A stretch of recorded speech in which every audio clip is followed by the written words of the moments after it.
के लकवा के दौरा पड़ल बा।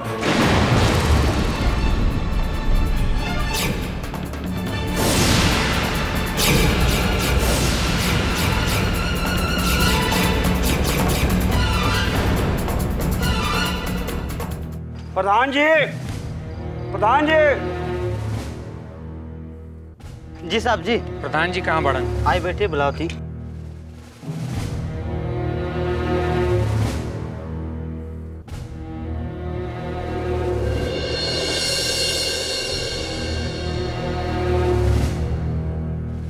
नमस्कार दरोगा जी, आप यहाँ?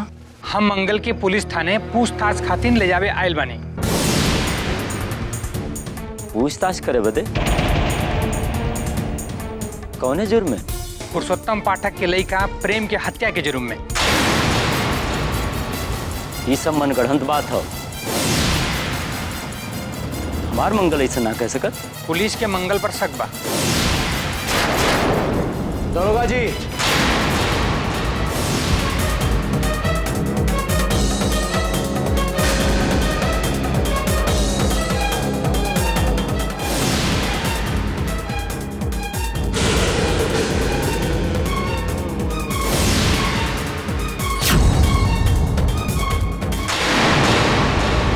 आपका शक बेबुनियाद है।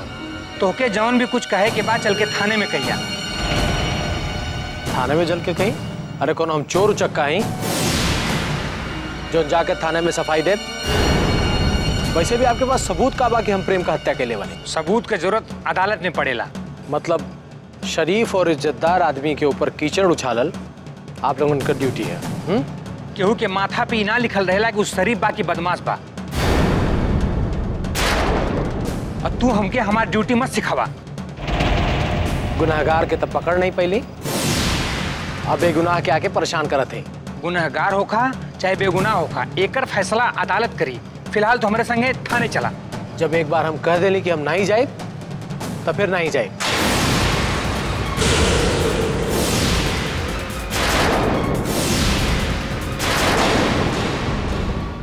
मंगल बेटा, जब दरोगा जी तुम्हें पूछताछ बजे थाने ले जाना चाहत हुआ, चल जा बेटा। बाबूजी, हम हैं ना बेटा। जब तक हम जियत हैं, कौनो पुलिस या केहू भी तुम्हें निर्दोष नहीं फंसा सकता। जा बेटा।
हाँ अंजलि बोला। अरे यार तुम्हारा फोन कब से रिंग होता, बाकी तू फोन नहीं उठाओ था, अब प्रेम भी फोन नहीं उठाओ था। अच्छा ये बताओ कि प्रेम घरे है ना कि ना? प्रिया हमारा जी बहुत घबरा था, पता नहीं कहा होके वाला है। तू कुछ बोलत काहे न हो, बतावा ना का बात है? अंजलि प्रेम आ गए हवन। दरअसल वो पड़ोस के गांव में अपन एको दोस्त के घर चल गए हवन, तब और उनका मोबाइल भी डिस्चार्ज हो गया है। बाकी प्रिया जब प्रेम घरे अलन तो तोहरा मोबाइल से तो कॉल कर सकत रहना। ओफो अंजलि, प्रेम घरे जरूर आयल रहलन, लेकिन आके तुरंते हॉस्पिटल चल गए हवन।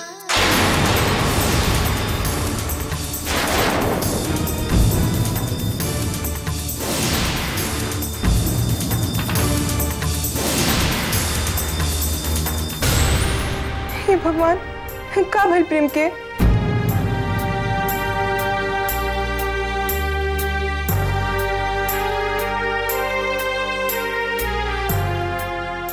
अंजलि, प्रेम के बाबूजी की तबीयत अचानक से खराब हो गई रहे, तो वो अस्पताल में भर्ती हुए।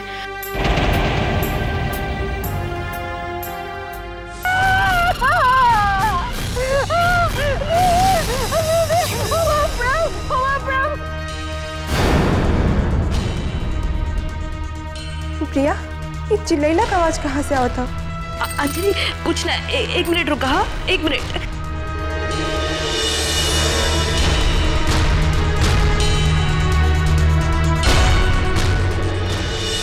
तो फिक्र मत करा, सब कुछ ठीक हो जाएगा।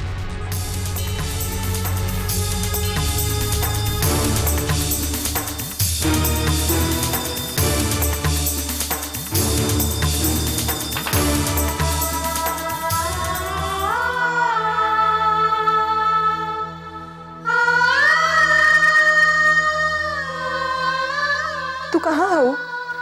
अंजलि हम प्रेम के घरे उनके बेडरूम में है। तो ये चिखला चिल्लैला का आवाज कहाँ से आवत रहा?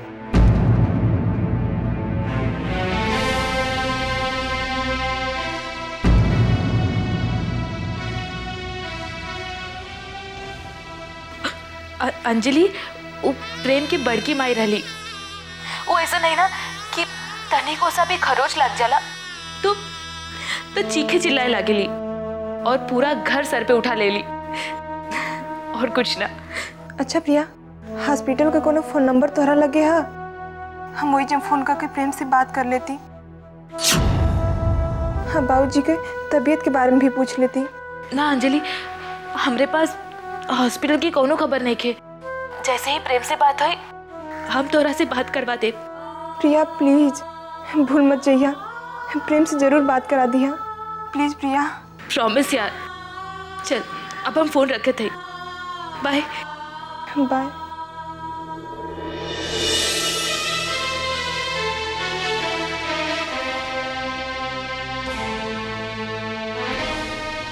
तार प्रेम तो हमेशा हमेशा खातिर पराया हो गया।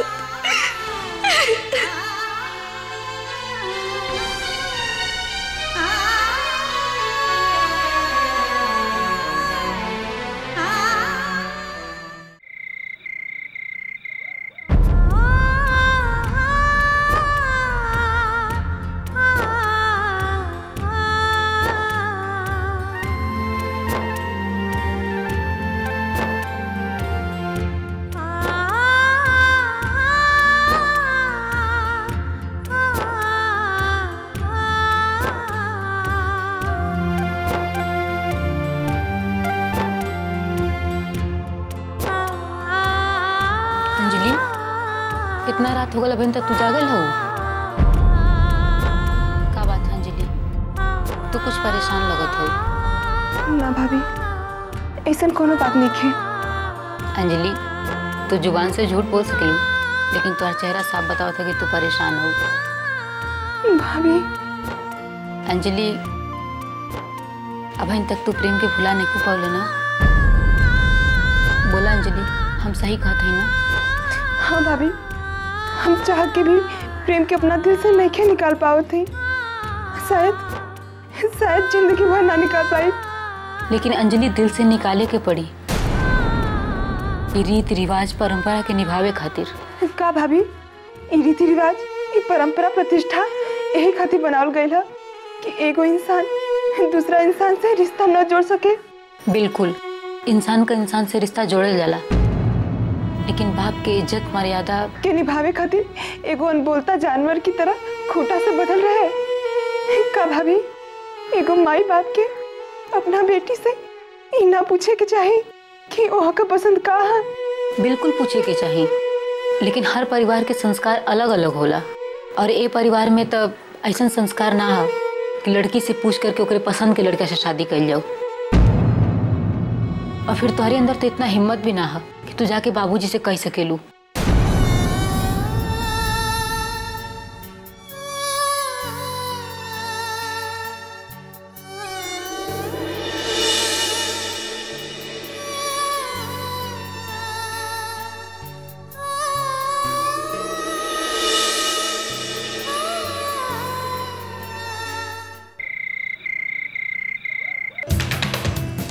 तू तो जाना था कि हमार नाम सब इंस्पेक्टर बच्चा यादव हो। फिर भी हम तो के एक बार समझावे के कोशिश कर कि अगर तो से अनजाने में कोनो गलती हो गई हो तो हमके हिसाब से बता। हो सकता है कि तोरे मोटरसाइकिल से एक्सीडेंट में प्रेम मर गई हो। अगर तू हमके सच सच बताइबा तो मंगल हम तहार मदद कर सकते हैं। दरोगा जी, हम आपसे कई बार कह चुके हैं कि प्रेम के मौत से हमारा कोनो ताल्लुक नहीं किया। तो समझत काहे नहीं हो? हम बार बार तुझसे कहत हैं कि हमके साफ साफ बतावा, हम तहार मदद करब। बाकी तू अब जौन गलती हम कैले ही नहीं की वो कि हम कैसे कबूल कर लें? देखा मंगल, तू हमके कड़ी कार्रवाई करे खातिर विवश मत करा, नहीं तो तू जाना था कि बच्चा यादव के कार्रवाई कितना खतरनाक होता। दरोगा जी, आपके जौन कार्रवाई करे के होता ना आप करें, लेकिन हम झूठ कबूल नहीं करें।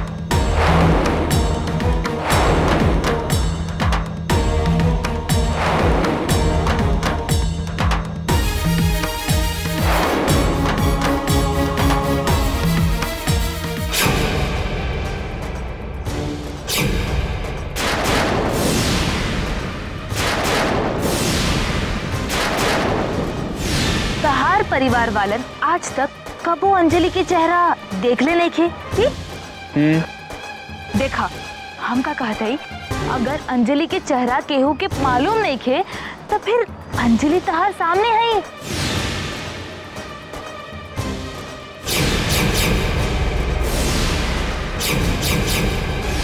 हमने के वापस आते ही तहार प्रेम तोहरे पास और किराए की पत्नी अपने घर।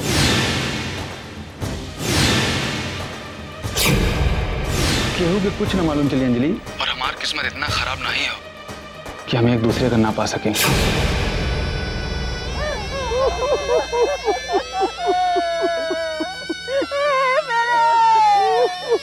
अरे